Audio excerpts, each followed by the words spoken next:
Okey. Dia akan bunyi tak? Okey. Azan ada sebenarnya kan? Okey, Syamil. Okey,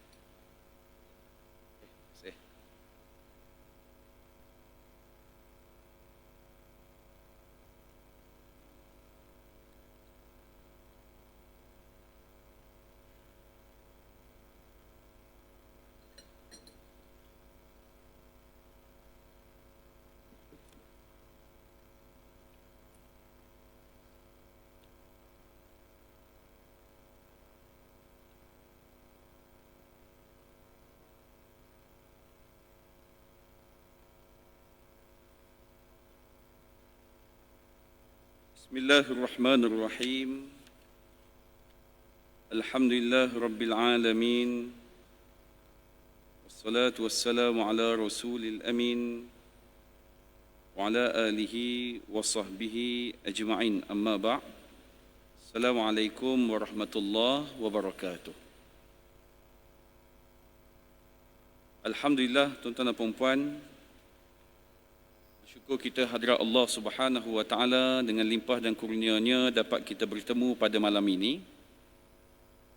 Bagi sama-sama kita mendengar akan tazkirah ataupun kuliah maghrib sementara kita menunggu waktu isyak tuan-tuan dan puan-puan, insya-Allah. Dan alhamdulillah tuan-tuan dan puan, kali pertama saya hadir ke masjid yang cukup indah ini walaupun tinggal di Nilai. Ini kira kali pertama lah hadir ke masjid Bandar Enstek. Cantik rupanya masjid ini. Belum pernah sampai. Selalunya sampai ke Zimat sahaja. Jadi malam ni sampai ke masjid ini, tuan-tuan dan puan-puan. Alhamdulillah. Nama saya Muhammad Ihsan bin Muhammad Daud. Tuan-puan boleh panggil Ustaz Ihsan. Sekarang ini berkhidmatnya di Mahkamah Syariah Negeri Sembilan di Sendayan lah, sebelah Masjid Seri Sendayan tersebut. Dan tajuk yang diberikan oleh pihak masjid pada malam ini tuan-tuan dan puan-puan, wasiat sebelum wafat. Apa yang saya nak ketengahkan pada malam ini tuan-tuan dan puan-puan, akan kepentingan pengurusan harta pusaka sebelum daripada kita ini diambil oleh Allah Subhanahu wa taala. Saya juga akan selitkan kepada tuan-tuan dan puan-puan kes-kes yang berlaku dalam masyarakat kita supaya menjadi panduan dan peringatan buat tuan-tuan dan puan-puan yang masih hidup ini, tuan-tuan dan puan-puan. Baik. Bila sebut soal kehidupan kita ini tuan-tuan dan puan-puan terbahagi kepada tiga.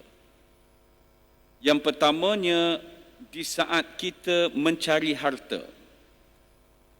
Kemudian, kategori yang kedua adalah iaitu mengumpul harta. Dan kategori yang ketiga adalah bakal meninggalkan harta. Dan bila berlakunya suatu kematian, hari ini tuan-puan lihat kematian cukup banyak. Sampai dibuat kematian untuk COVID-19 ini, hari ini 300, besok 282, lusa 180 orang dan sebagainya. Maka sudah tentulah tuan-tuan dan puan-puan, ilmu pengurusan ini sangat-sangat penting. Cumanya, kenapa di kalangan kita ini tuan-tuan dan puan-puan sangat susah ataupun sangat payah ataupun tidak langsung mencari tentang ilmu ini? Sedangkan ilmu ini bukan perlu dicari selepas berlakunya mati. Kalau saya katakan di masjid malam ini tuan-tuan dan puan-puan, di antara kita sendiri pun berbeza-beza. Ada orang dia ada anak tetapi dia tak ada anak lelaki. Ada orang dia ada anak tetapi zaman muda dulu dia tergelincir, dia ada anak tidak sah taraf. Ada orang dia ada anak tapi status anak itu adalah anak angkat. Ada orang tuan-tuan dan puan-puan dia berkahwin tapi tiada anak. Ada orang tuan-tuan dan puan dia berkahwin, ada anak, ada isteri, tapi semuanya meninggal, tinggal dia seorang sahaja. Maka sudah tentulah tuan-tuan dan puan, cara, strategi untuk menguruskan harta pusaka itu adalah berbeza-beza. Baik, kita pergi lagi.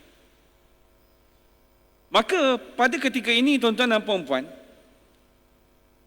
saya nak cerita pada tuan-tuan dan puan suatu skedul yang wajib kita patuh dan kita ikut bila mana berlakunya kematian.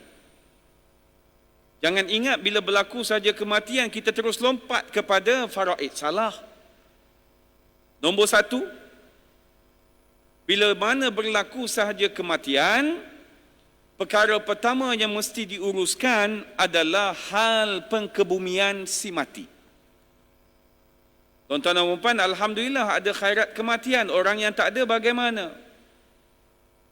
Kemudian bila sebut menguruskan harta, menguruskan hal pengkebumian si mati, selalu dalam masyarakat kita tuan-tuan dan puan, bila mana mati kita bawa balik ke rumah, maka selalunya tuan rumah ataupun siapa-siapa akan letak gelas, akan letak mangkuk di sebelah si mati, betul?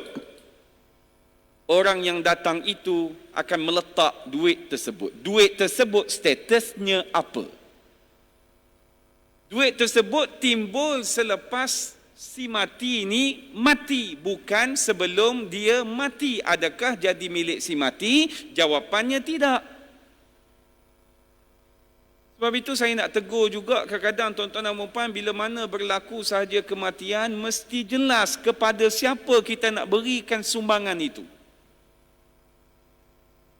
Sebab kalau sebut soal sumbangan ini, tuan-tuan dan puan, berapa ramai ahli keluarga Melayu Islam di Malaysia ini yang bergaduh soal ini.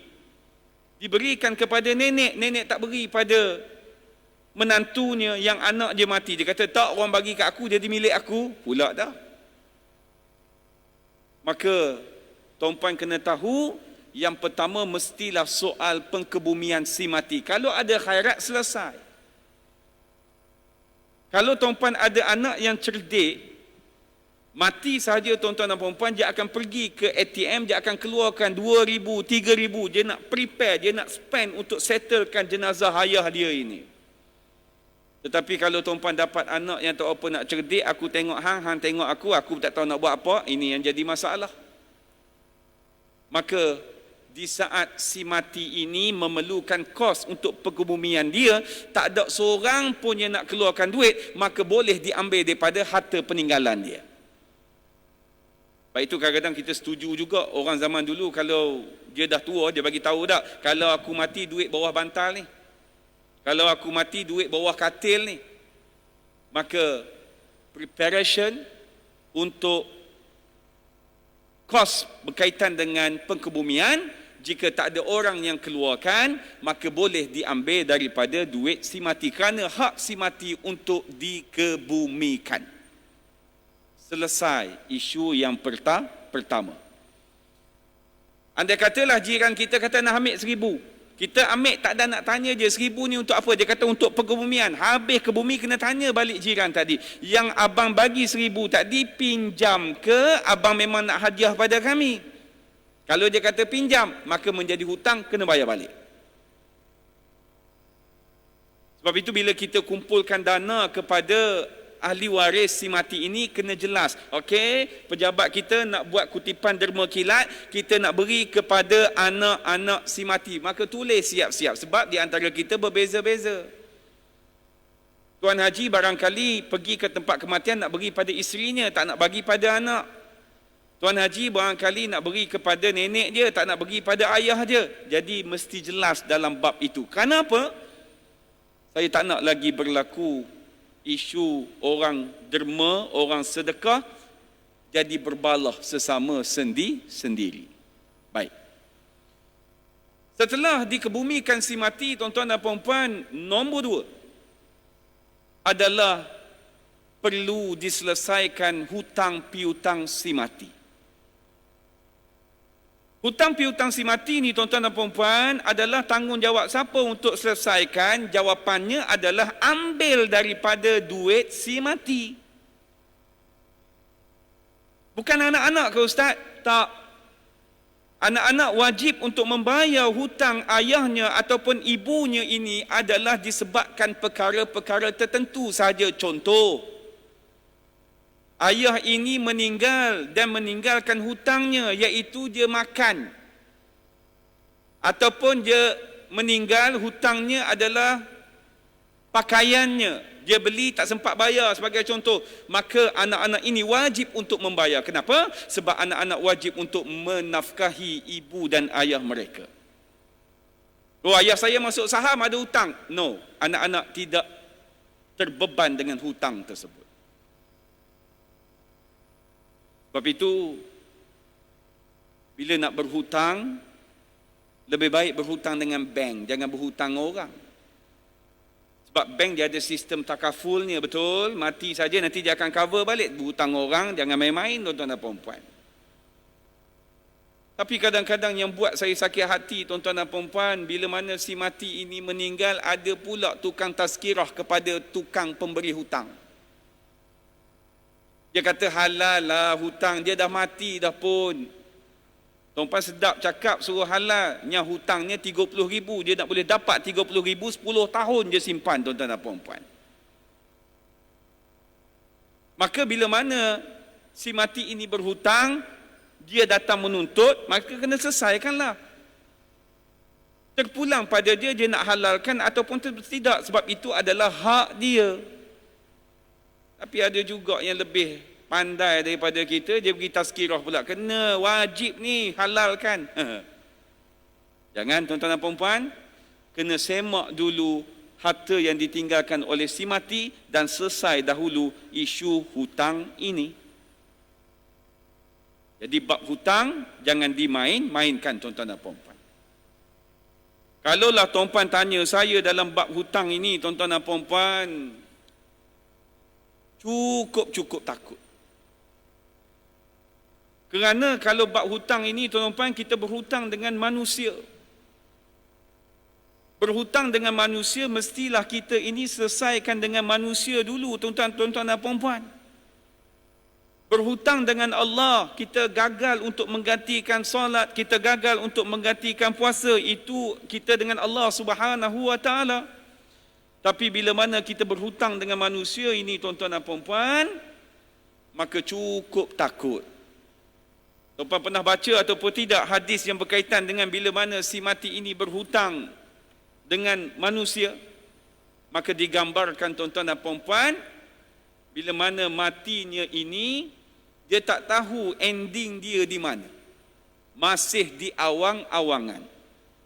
Kita ni tuan-tuan dan puan, bila mana mati di dalam alam barzah kelak, maka tuan-tuan dan puan-puan, kita dapat tahu ending kita di mana, baik ataupun buruk. Tetapi orang yang berhutang ni tuan-tuan dan puan, dia tak tahu ending dia ni baik ke buruk ke, dia tak tahu. Dia tahu bila? Dia tahu setelah diselesaikan hutangnya tersebut. Selagi mana tidak ditunaikan hutang tersebut tuan-tuan dan puan, maka terawang-awangan dan tergantunglah rohnya pada ketika itu, tak tahu di mana ending ataupun pengakhirannya. Sebab itu soal menguruskan harta pusaka ini tuan-tuan dan puan-puan, mati saja hari ini, bulan depan dah boleh mula. Tapi ada juga di kalangan kita, bila sebut tentang nak uruskan harta si mati ini, ada pula mulut yang capul, dia kata, kubur ayah merah lagi, kau dah sibuk dah nak menguruskan harta pusaka. Ini bukan soal sibuk. Ini adalah mesti disegerakan. Bila mana mati hari ini tuan-tuan, kita tak tahu pula ahli waris yang lain mati pula bila. Sebab itu bila datang ke mahkamah syariah, bila dibentangkan fakta kes, hakim tanya sekian, last sekali tuan-tuan, kematian 3 lapisan. Kenapa jadi 3 lapisan? Sebab lembab sangat menguruskan harta si mati. Jadi tolong ubah.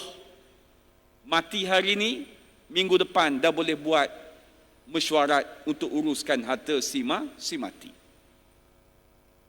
Tuan-tuan cuba bayang. bila mana berlakunya kematiannya berlapis, kadang-kadang boleh membuatkan dosa yang bertingkat-tingkat. Kenapa saya kata begitu? Contoh, ayah ini meninggal. Maka yang berhak mewarisi harta pusaka ayahnya ini, tuan-tuan dan puan-puan, adalah anak-anaknya. Anaknya ada 5 orang. Ayah itu meninggalkan satu saja tanah, iaitu tanah kebun sahaja, ada hasilnya. Maka bila mana ayah meninggal, hasilnya ada, maka dijual, maka dibahagi 5 orang ini. Nampak cantiklah. Maka ditakdirkan Allah Ta'ala, tuan-tuan dan puan-puan, salah seorang daripada 5 beradik ni mati. Harta tadi menjadi milik siapa sekarang ini? Harta tadi bukan hanya menjadi milik 4 orang yang tinggal, tetapi termasuk pula dengan ahli waris kepada si mati yang mati itu. Bagi contoh, ahli waris si mati ini, yang seorang lagi meninggal itu adalah 5. Maka 4 yang asal tadi akan kena campur pula dengan yang 5 tadi, maka jadi 9. Kalaulah datang hasil, maka dijual, dibahagi 4, tak bagi yang 5 ini, maka hukumnya haram, tuan-tuan dan puan, berdosa. Nampak? Disebabkan kita tidak uruskan harta pusaka si mati dengan bersegera. Nampak remeh, tetapi hukumnya cukup besar. Sebab itu, tuan-tuan dan puan, ingatan saya buat semua. Bila mana kita ada aset, kita ada tanah, anak kita nak tumpang buat rumah di tanah kita, lebih baik kita jual tanah itu kepada dia, ikutlah harga mana yang tuan-puan nak. Sebab ada yang berlaku, tuan-tuan dan puan-puan, bila mana anak tadi buat rumah atas tanah ayah, ayah pun mati, maka dia declare kepada adik-beradik dia, disebabkan aku buat rumah atas tanah ayah ini, maka rumah ini dan tanah ini jadi milik aku. Mudah cerita. Ayah bagi tumpang, bukan ayah jual, bukan ayah hibah, bukan ayah wasiat. Bila begini berlaku, tuan-tuan dan puan-puan, dia pula pergi declare begitu rupa, tuan-tuan dan puan-puan, apa jadi? Maka pemilikan itu adalah pemilikan yang tidak sah. Sebab tidak berlaku pun tukar milik, tidak berlakunya hibah, tidak berlakunya wasiat dan sebagainya. Habis itu berlaku apa? Dia yang syok sendiri. Adik-beradik lain nak cakap pun jadi serba salah. Cakap bergaduh. Maka adik-beradik lain berkata, lantak kau lah, kau nak jadi apa? Okey. Maka nombor 1 adalah perkebumian si mati. Nombor 2 adalah hutang piutang si mati. Kita pergi kepada nombor 3. Nombor 3 ini, tuan-tuan dan puan, mestilah diuruskan harta sepancarian si mati bersama dengan pasangannya. Harta sepancarian ini ada yang tahu, ada yang tak tahu. Baik. Apa maksud harta sepancarian? Harta sepancarian ini daripada rumusnya, tuan-tuan dan puan, apa-apa harta yang dimiliki oleh pasangan ini semasa dalam ikatan perkahwinan tersebut, maka ia dikira sebagai harta sepancarian. Sebagai contoh, tuan-puan beli di rumah bandar Estate ini. Beli dulu murahlah 180, cuba jual sekarang kalau tak 700, 800 ribu. Berlakunya kematian, berlakunya perceraian dan sebagainya, maka pihak pasangan ini berhak untuk menuntut harta sepencarian. Tapi ustaz, dia tak bayar 1 sen pun. Dia tak kerja pun. Saya yang kerja, saya yang bayar bulan-bulan. Adakah dia berhak? Jawapannya, dia tetap berhak. Habis itu, badan mana yang akan memutuskan bahagian harta sepencarian ini? Jawapannya adalah Mahkamah Tinggi Syariah. Macam tuan-puan duduk di sini, di Bandar Estate ni Negeri Sembilan, betul? Mahkamah Tinggi di Negeri Sembilan ada berapa? Ada 1 saja di Senayan tu. Dia tak ada Mahkamah Tinggi Syariah nilai, tak ada. Dia di sana saja. Di sini memang ke sana lah. Maka dari sudut tuntutan harta sepencarian ini, tuan-tuan, kenapa saya katakan ia penting? Saya ibaratkan, sepasang suami isteri ini berkahwin, maka ada 5 orang cahaya mata. Isterinya tidak bekerja dan suami dia bekerja. Ditakdirkan Allah Ta'ala suami dia meninggal. Bila suami meninggal, ada anak, isteri akan dapat berapa faraid? Isteri akan dapat 1/8. Itu kalau ada anak. Kalau tak ada anak, dapat berapa? Akan dapat 1/4. Anak-anak dapat berapa, Ustaz? Anak-anak akan dapat asabah, lebihan daripada 1/8 tadi. Dia semua, banyak tu. Habis tu, Tuan-Tuan Haji, kalau isteri meninggal, berapa pula Tuan Haji dapat? Isteri meninggal, Tuan Haji ada anak, Tuan Haji akan dapat 1/4. Kalau tak ada anak, maka Tuan Haji akan dapat 1/2. Tu kena ingat. Lelaki 1/2 atau 1/4, isteri 1/4 ataupun 1/8. Bila mana kes tadi, si suami itu meninggalkan sebuah rumah sahaja di Bandar Instead ini, maka isteri akan dapat 1/8. 1/8 ni lebih ke tidak daripada 1/2? Tak lebih. Sikit 1/8 ni. Habis tu harta hanya tinggal sebiji saja. Anak-anak nak harta tersebut, maka apa perlu dibuat di rumah di Bandar Instead ini? Maka yang perlu dibuat adalah rumah ini kena jual. Maka mak pun kata, kalau jual mak nak duduk mana? Mak terpulang pada mak nak duduk mana sekarang ni? Rumah ni adalah hak kami.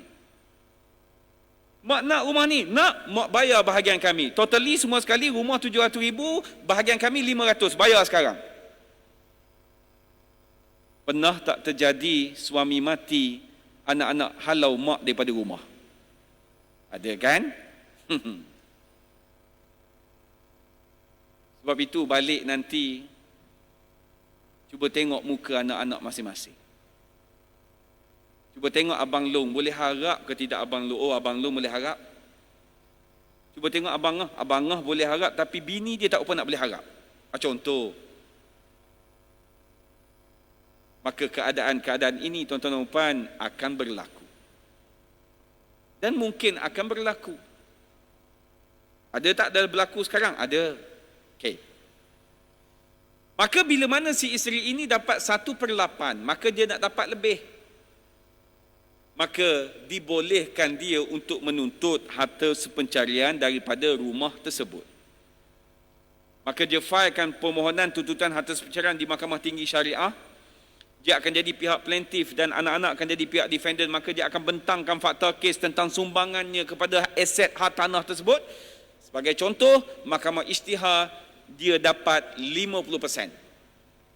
Rumah tadi harga 500,000, maka dia berhak kepada rumah tersebut 250,000. 500,000 tolak 250,000 tinggal berapa? Maka tinggal 250,000. Dia dapat pula 1/8 daripada 250,000 tadi. Banyak ke sikit? Banyak. Tapi ada juga di kalangan kita, tuan-tuan dan puan-puan, suaminya mati, tak ada anak. Jadi si isteri ini nak tuntut harta sepencarian sebab dia tahu dah bila suami mati dia tak ada anak yang akan mewarisi harta pusaka dia, harta pusaka suaminya. Siapa dia? Termasuklah juga adik-beradik arwah suami dia. Dia kata, saya nak tuntut harta sepencarian, saya dah tuntut, saya dah mohon di Mahkamah Syariah. Habis tu puan, adik-beradik suami saya semua pulaukan saya, semua marahkan saya. Kenapa puan? Sebab mereka kata saya ni tamak harta, nak apa lagi, ambil faraid sudahlah. Pandai adik-beradik pun, sebab dia tahu dah kalau tuntut harta sepencarian, dapat sikitlah faraid kepada mereka. Tuan-tuan, yang dia tuntut itu adalah haknya. Yang dia tuntut itu adalah haknya, bukan dia tuntut itu adalah bukan haknya. Maka kalau itu adalah haknya, maka benarkanlah dia. Biarlah mahkamah yang putuskan. Bila dah dapat amount tersebut, maka lebihan itu barulah dibagikan kepada faraid. Jadi, harta sepercarian ini kita kena tanya dulu pasangan si mati dia nak tuntut ataupun tidak, hatta mak ayah kita sekalipun. Ayah kita mati, tanya mak kita, nak ataupun tidak? Dia kata nak, okey, teruskan. Jangan kita pula memandai-mandai, mentang-mentang dia orang tua tak tahu apa harta sepercarian, jangan bagi tahu mak kita, settlekan terus dengan faraid. Bahaya anak begini, tuan-tuan dan puan-puan. Jadi, nombor 1, hal pengkebumian si mati. Nombor 2 adalah hutang piutang si mati. Nombor 3 adalah harta sepencarian. Nombor 4. Nombor 4 ini, tuan-tuan dan puan-puan, dinamakan sebagai wasiat. Sebut wasiat ni pun kena faham, jangan duk main hentam kromo tuan-tuan dan puan-puan. Asal pesan pada anak, dia kata wasiat. Sampai dia pun tak tahu mana satu wasiat, mana satu hibah. Mari kita terang pada malam ini. Wasiat ini adalah apa-apa yang dibuat semasa hidup dan transaksinya selepas daripada mati. Tuan Haji wasiat rumah ini kepada anak. Anak boleh ambil bila? Setelah Tuan Haji mati. Bukan wasiat buat hari ini juga jalan. Tak, wasiat dibuat waktu hidup, transaksi lepas daripada mati. Ini kadang-kadang tuan-tuan dan puan-puan berlaku di kampung-kampung. Mak berkata pada anak, awang tanah belakang rumah aku ni mu ambil lah. Aku beri kepada mu.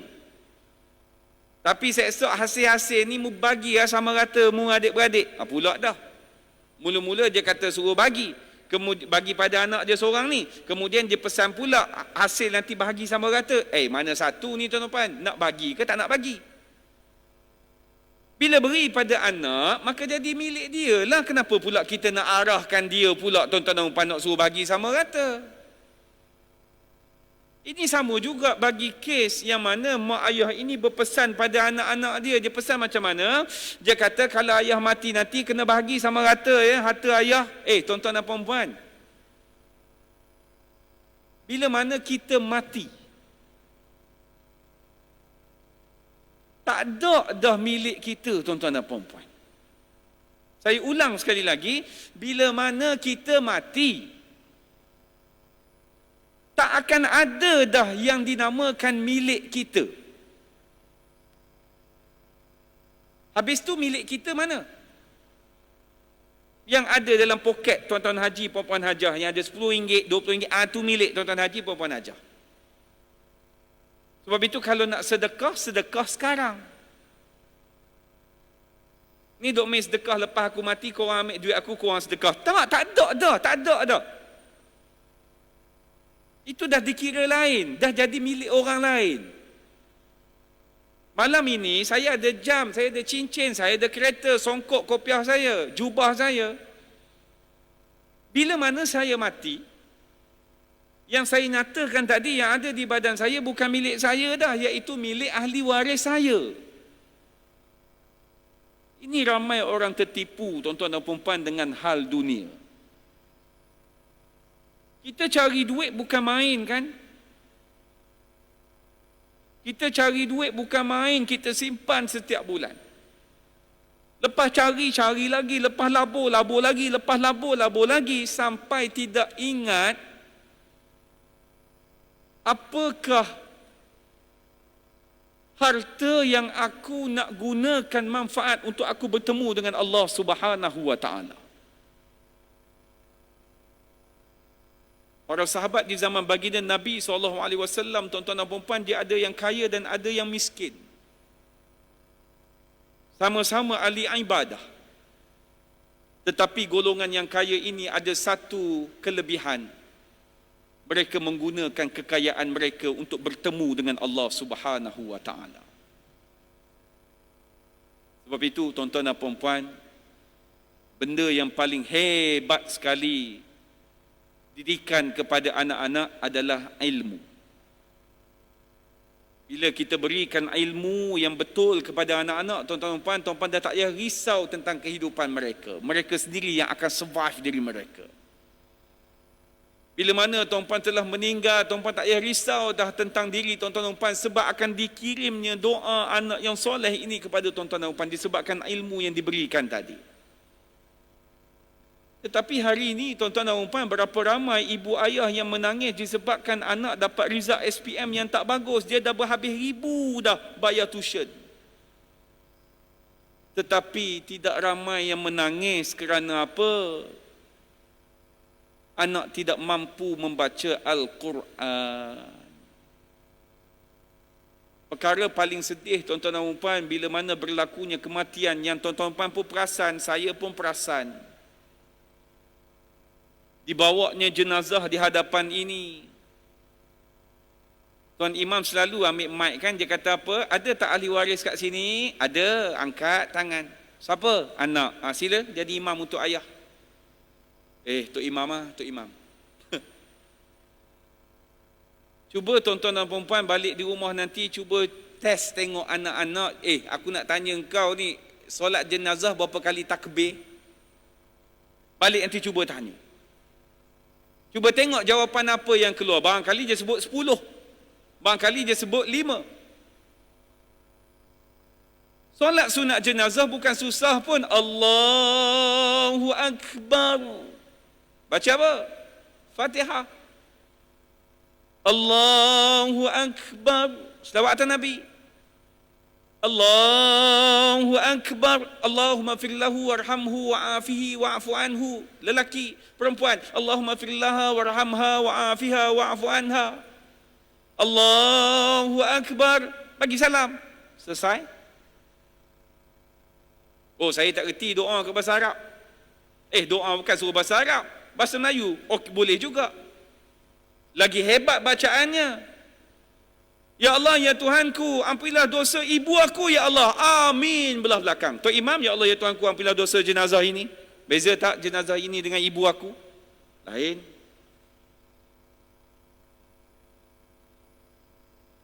Sebab itu, tuan-tuan dan puan-puan, anak-anak, tuan-puan kena jadikan aset yang paling bernilai di dunia ini. Rumah betul makin hari makin naik, tak apa, itu cerita lain. Sekarang ni benda yang nak selamatkan kita. Adakah mampu kita meninggalkan anak-anak yang soleh sebab kita mengharapkan doa mereka? Terputus tuan-tuan dan puan, mati saja anak Adam, benda apa yang berjalan? Sedekah jariah, ilmu yang bermanfaat, doa anak yang soleh. Sebab itu anak-anak kena jaga betul-betul. Maka saya teringat tuan-tuan dan puan-puan, Imam Syafi'i menulis suatu puisi. Imam Syafi'i ini, dia ada masalah tentang hafalannya. Maka dia pergi rujuk kepada gurunya Imam Waqi'. Apa bunyi syair ini tuan-tuan dan puan-puan? Syakautu ila waqi'in su'a hifzi فأرشدني إلى ترك المعاصي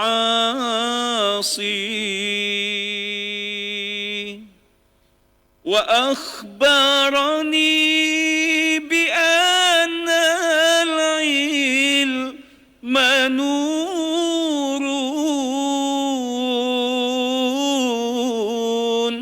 ونور لا يهدى للعاصي.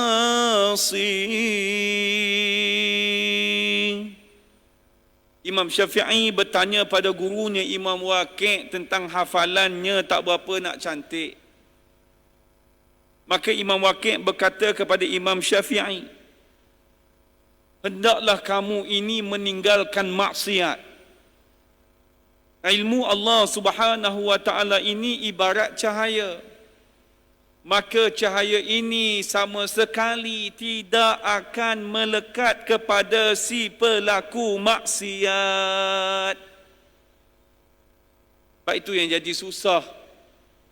Orang ceramah lari, orang ajak tahlil lari, orang suruh ini lari, orang suruh baca Quran lari. Anak-anak ini kena didik betul-betul daripada kecil supaya ia menyenangkan kita di hari tua, bukan menyusahkan kita. Maka yang keempat tadi tuan-tuan dan puan adalah wasiat yang dibuat oleh si mati. Wasiat ini juga tuan-tuan dan puan mesti faham, dia ada rumusnya. Mana ada wasiat semua harta kepada orang itu? Tak ada.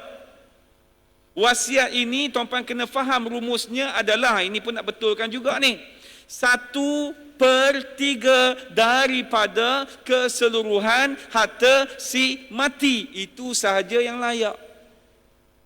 Yang wasiat semua harta tu bukan wasiat, itu hibah. Hibah terpulang, nak bagi banyak pun boleh, nak bagi sikit pun boleh, nak bagi suku pun boleh. Ini sampai tak tahu beza tuan-tuan dan puan-puan. Wasiat pula terbahagi kepada dua. Wasiat kepada ahli waris dengan wasiat kepada bukan ahli waris. Wasiat pada ahli waris, contoh, ayah saya wasiat kepada saya, maka ayah saya mati. Dapat tak saya 1/3 tadi? Mesti dengan persetujuan ahli waris yang lain. Tengok-tengok, ada yang tak setuju, maka saya tak akan dapat wasiat tersebut. Saya hanya boleh ambil faraid sahaja. Tetapi kalau wasiat kepada bukan ahli waris, saya wasiat kepada imam masjid ni, tak ada kena mengena pun dengan saya, maka saya meninggal,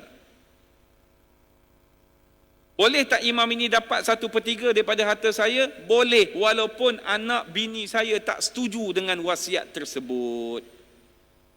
Boleh faham? Hari ini banyak kan produk macam-macam. Nak sign produk pun kena ada ilmu.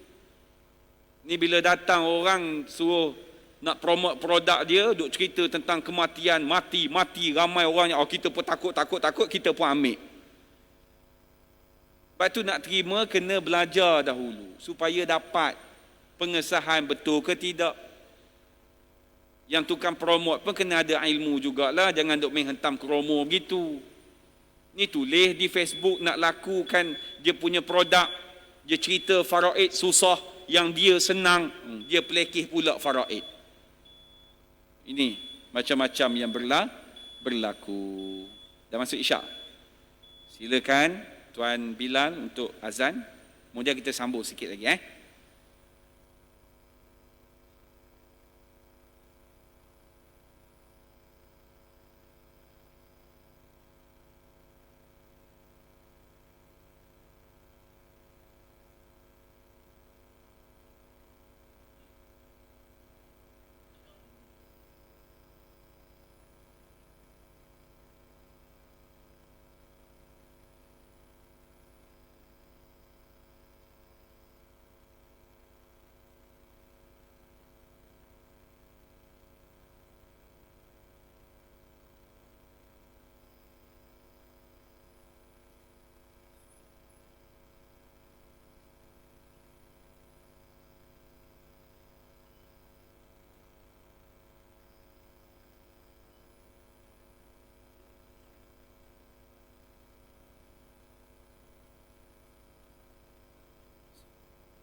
الله أكبر الله أكبر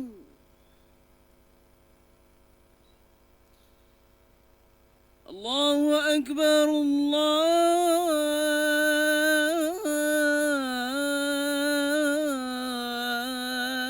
الله أكبر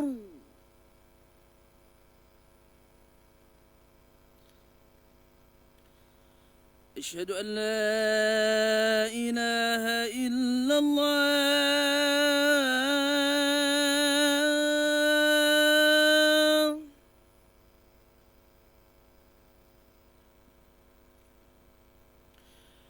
أشهد أن لا إله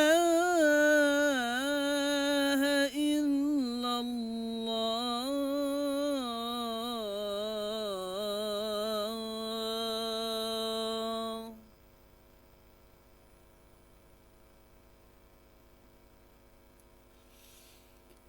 أشهد أن محمد رسول الله.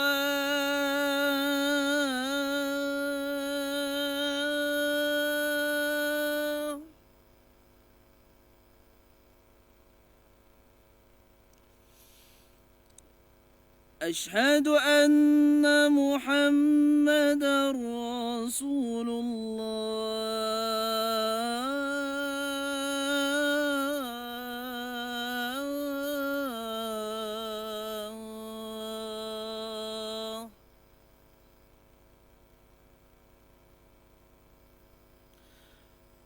حي على الصلاة.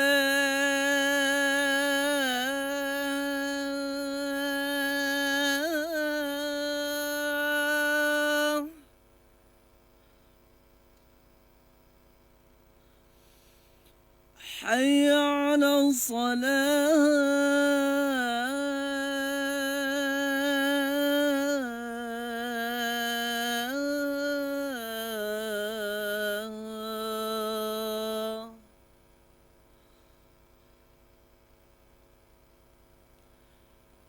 حي على الفلاح.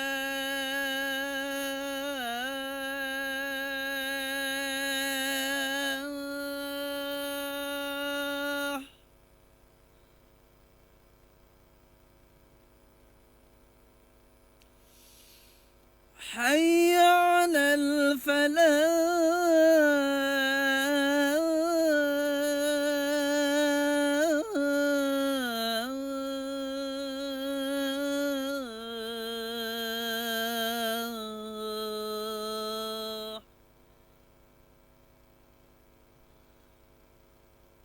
الله أكبر الله أكبر. لا إله إلا الله.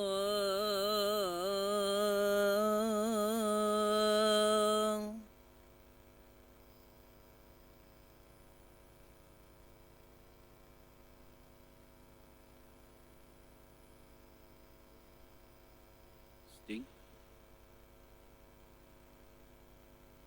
Sting. Okey. Alhamdulillah. Tuan-tuan dan puan-puan, kita dah faham nombor satu adalah perkebumian si mati.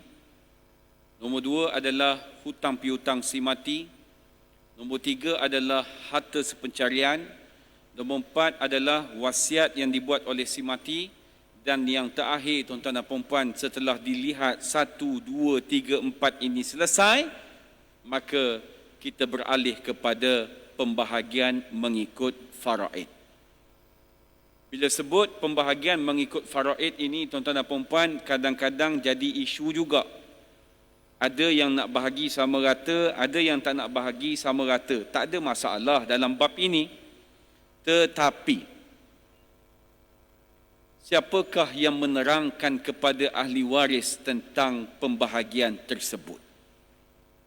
Tuan-tuan dan puan-puan, saya minta tolong sangat-sangat, biarlah dalam kalangan ahli keluarga kita ini yang faham tajuk ini. Kenapa saya kata begitu? Biarlah perbincangan itu bersandarkan kepada hukum dan ilmu, bukan bersandarkan kepada nafsu semata-mata. Nak terang kepada adik-beradik ahli waris kita ni, bukan terang begini ya tuan-tuan dan puan-puan, okey semua dah berkumpul, kita 7 beradik, harta ayah ni kita kena bahagilah Jadi kita bahagilah sama rata, tak payah duk berkira lah adik-beradik ni, kita besar sama-sama ni Setuju semua sekali? Setuju. Siapa ajar buat begini?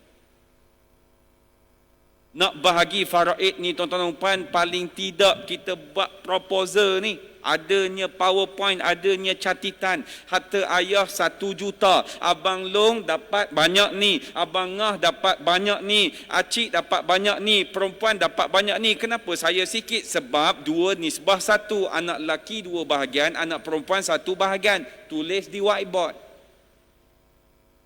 Ini bukan cerita tuan-tuan dan puan-puan langsung tak ada info. Dia pun tak tahu harta ayah dia berapa. Habis tu siapa tahu? Yang tukang cerita saja tahu. Tak boleh. Sebab syaratnya pertama, mestilah ahli waris itu tahu dia ini adalah yang berhak mewarisi harta pusaka si mati. Nombor 2, dan dia tahu berapa sepatutnya yang dia dapat dalam mengikut hukum faraid. Setelah dinyatakan berapa bahagian masing-masing, barulah terpulang pada ahli waris ini nak menyatakan bahagi sama rata ke tak nak ke, terpulang.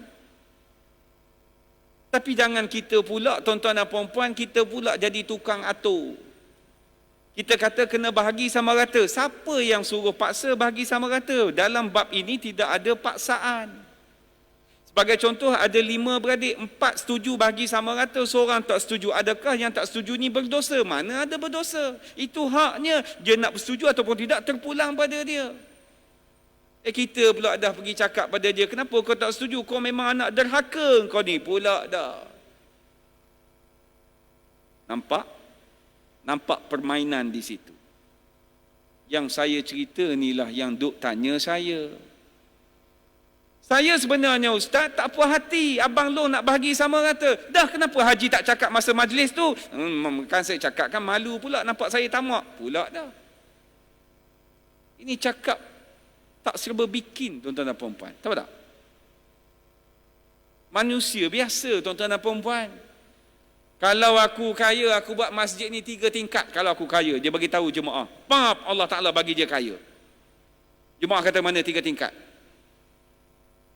3 tingkat ni sakit kaki nak naik, tahu tak? 2 sudahlah, pula dah. Ini benda biasa tuan-tuan dan puan-puan. Jadi pada malam ini tuan-tuan dan puan, saya rasa cukuplah untuk mukaddimah. Kuliah maghrib sini sampai aku apa? 9.30. Tak, sikit je kan? Akan jemu pula. Banyak lagi benda-benda yang saya nak ketengahkan, isu-isu masyarakat yang terjadi. Isu KWSP, penama yang menggunakan kuasa penama itu tugasnya sebagai apa, kita akan bincangkan. Kemudian isu hibah kepada siapa, kita cuba bincangkan. Isu yang mana bukan nama dia, tanah adat, tanah felda, tanah fekra, macam-macam berlaku tuan-tuan dan puan-puan. Jadi banyak isu. Bila banyak isu, tuan-puan rasa ataupun tidak, sebenarnya keperluan untuk belajar dalam bab ini sangat-sangat penting. Sebab semua daripada kita ada harta. Semua daripada kita berbeza dari sudut pengurusannya. Ada orang dia ada anak angkat tidak boleh mewarisi hartanya walaupun 1 sen. Ada orang yang ada anak tidak sah taraf. Anak tidak sah taraf ni dia tak ada bapa, maka dia akan mewarisi belah mak dia sahaja. Jadi perancangan ini perlu. Kalau tuan-puan tanya saya perlu tak perancangan? Pada saya tidaklah perlu ke tahap itu. Sebab sekarang ini andai kata saya mati sekalipun, yang akan dapat harta pusaka saya, ayah saya, mak saya, isteri saya, anak-anak saya. Adik-beradik saya dapat? Tak dapat. Sebab saya ada anak lelaki, saya ada ayah lagi. Maka mereka ini akan memahjubkan adik-beradik saya daripada dapat harta pusaka saya. Tuan-tuan, bagaimana? Dah tahu. Kena belajar. Boleh? Boleh janji dengan saya? Belajar. Supaya tidak berlaku benda-benda yang tidak diingini andai kata berlakunya kematian. Hidup ini tak lama tuan-tuan dan puan-puan. Sekejap sahaja. Bukan semua kita akan umur macam Tun Dr. Mahathir 90-an, bukan semua. Kawan saya yang tua pada saya 2 tahun meninggal dah tahun lepas. Saya tahun ni 35, dia 36 tahun lepas. Saya tak boleh dah nak call dia, dia pun tak angkat dah telefon. Saya pun tak tahu dia buat apa sekarang ni tuan-tuan dan puan-puan. Ada di tanah perkuburan Kajang. Dia tahu tak dia nak mati umur tu? Dia tak tahu, dia ingatkan lambat lagi. Dan lah naik pangkat lagi jadi ketua hakim barangkali. Dia pun tak tahu, tak tengok dah meninggal awal. Kita tak tahu bila meninggal, dan semua yang ada ini bukan milik kita, tuan-tuan dan puan-puan. Sebab itu dalam lagu kumpulan Rabbani, dia bunyinya tuan-tuan dan puan-puan, mana milik kita, tidak ada milik kita, semua yang ada Allah yang punya, tidak ada kita punya. Kita hanya mengusahakan saja apa yang kita dapat, Allah sudah sediakannya. Mengapa kita sombong memiliki Allah punya? Mengapa tidak malu kepada Allah yang empunya?